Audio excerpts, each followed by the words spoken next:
गर्भ गीता बहुत ही अनोखा ग्रंथ है। इसमें संपूर्ण ज्ञान समाहित है। श्री कृष्ण भगवान जी का वचन है कि जो प्राणी इस गर्भ गीता का सद्भावना से विचार मनन करता है, पढ़ता है या सुनता है, वह फिर गर्भवास में नहीं आता है। उसे जीवन मरण के चक्र से छुटकारा मिल जाता है। सभी को गर्भ गीता का अनुशीलन अवश्य करना चाहिए। साथ ही यह मान्यता भी है कि जो गर्भवती महिला गर्भ गीता का श्रवण करती है, उसका गर्भस्थ शिशु अच्छे संस्कार ग्रहण करता है। जन्म लेने के बाद वह आदर्श जीवन व्यतीत करता है। गर्भ गीता में अर्जुन ने संसार और स्त्री पुरुष से जुड़े कई प्रश्न किए और गुरु दीक्षा क्यों अनिवार्य है, आइए जानते हैं। श्री कृष्ण अर्जुन संवाद से। अर्जुनोवाच, हे कृष्ण भगवान, यह प्राणी जो गर्भवास में आता है, वह किस दोष के कारण आता है? हे प्रभु जी, जब यह जन्मता है तब इसको जरा आदि रोग लगते हैं, फिर मृत्यु होती है। हे स्वामी, वह कौन सा कर्म है जिसके करने से प्राणी जन्म मरण से रहित हो जाता है? श्री भगवानोवाच, हे अर्जुन, यह मनुष्य जो है सो अंधा व मूर्ख है, जो संसार के साथ प्रीति करता है। यह पदार्थ मैंने पाया है और वह मैं पाऊंगा, ऐसी चिंता इस प्राणी के मन से उतरती नहीं। 8 पहर माया को ही मांगता है। इन बातों को करके बार बार जन्मता और मरता है। वह गर्भ विषय दुख पाता रहता है। अर्जुन उवाच, हे श्री कृष्ण भगवान, यह मन मदमस्त हाथी की भांति है। तृष्णा इसकी शक्ति है। यह मन तो 5 इंद्रियों के वश में है।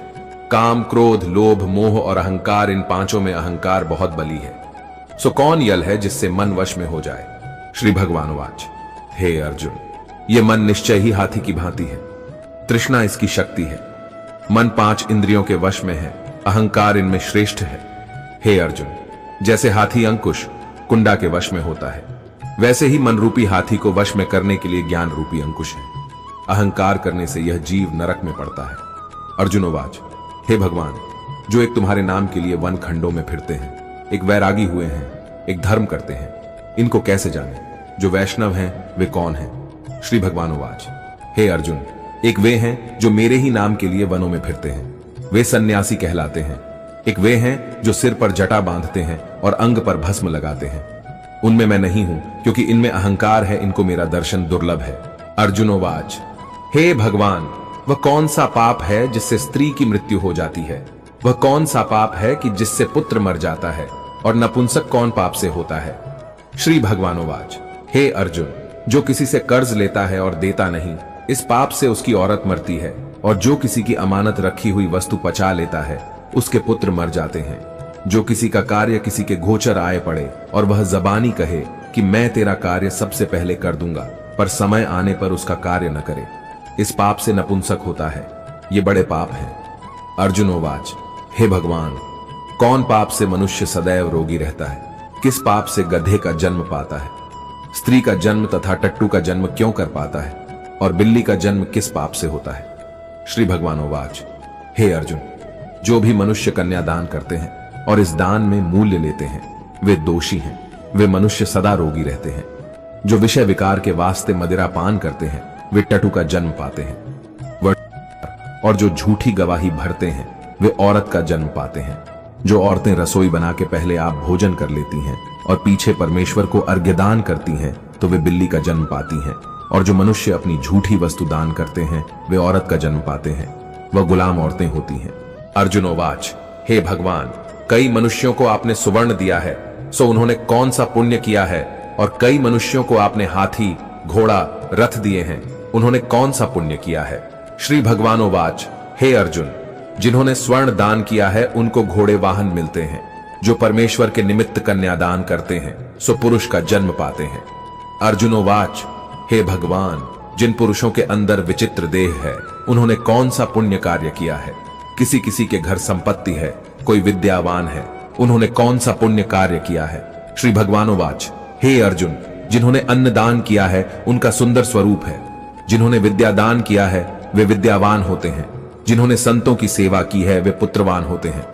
अर्जुनोवाच, हे भगवान, किसी को धन से प्रीति है, कोई स्त्रियों से प्रीति करते हैं, इसका क्या कारण है, समझाकर कहिए। श्री भगवानोवाच, हे अर्जुन, धन और स्त्री सब नाश रूप हैं, मेरी भक्ति का नाश नहीं है। अर्जुनोवाच, हे भगवान, यह राजपाट किस धर्म के करने से मिलता है? विद्या कौन सा धर्म करने से मिलती है? श्री भगवानोवाच, हे अर्जुन, जो प्राणी काशी में निष्काम भक्ति से तप करते हुए देह त्यागते हैं वे राजा होते हैं, और जो गुरु की सेवा करते हैं वे विद्यावान होते हैं। अर्जुनोवाच, हे भगवान, किसी को धन अचानक बिना किसी परिश्रम से मिलता है, सो उन्होंने कौन सा पुण्य कार्य किया है? श्री भगवानोवाच, हे अर्जुन, जिन्होंने गुप्त दान किया है उनको धन अचानक मिलता है। जिसने परमेश्वर का कार्य और पराया कार्य संवारा है वे मनुष्य रोग से रहित होते हैं। अर्जुनोवाच, हे भगवान, कौन पाप से अम्ली होते हैं और कौन पाप से गूंगे होते हैं और कौन पाप से कुष्ठी होते हैं? श्री भगवानोवाच, हे अर्जुन, जो आदमी नीच कुल की स्त्री से गमन करते हैं वो अम्ली होते हैं। जो गुरु से विद्या पढ़कर मुकर जाते हैं सो गूंगे होते हैं। जिन्होंने गौघात किया है वे कुष्ठी होते हैं।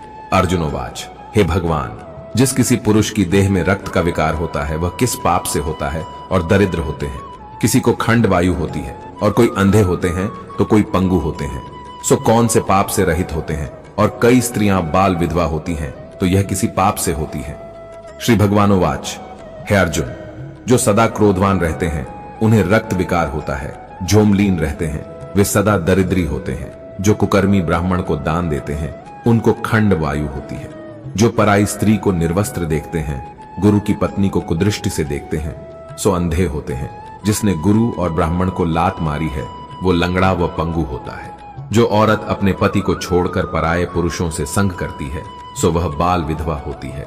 अर्जुनोवाच, हे भगवान, तुम पर ब्रह्म हो, तुमको नमस्कार है। पहले मैं आपको संबंधी जानता था परंतु अब मैं ईश्वर रूप जानता हूं। हे परब्रह्म, गुरु दीक्षा कैसी होती है सो कृपा कर मुझको कहो।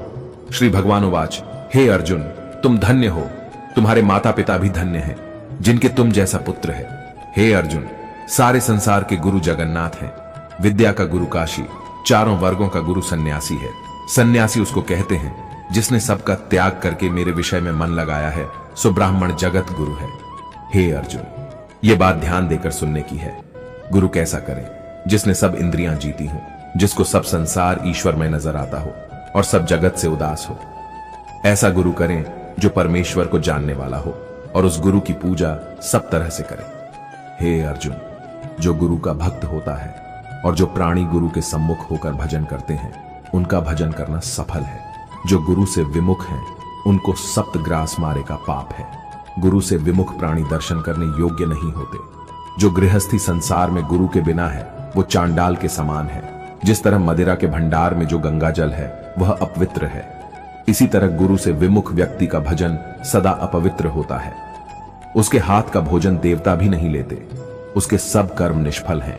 कूकर, सूकर, गदर्भ, काक, ये सब की सब योनियां बड़ी खोटी योनियां हैं। इन सब से वह मनुष्य खोटा है जो गुरु नहीं करता। गुरु बिना गति नहीं होती, वह अवश्य नरक को जाएगा। गुरु दीक्षा बिना प्राणी के सब कर्म निष्फल होते हैं।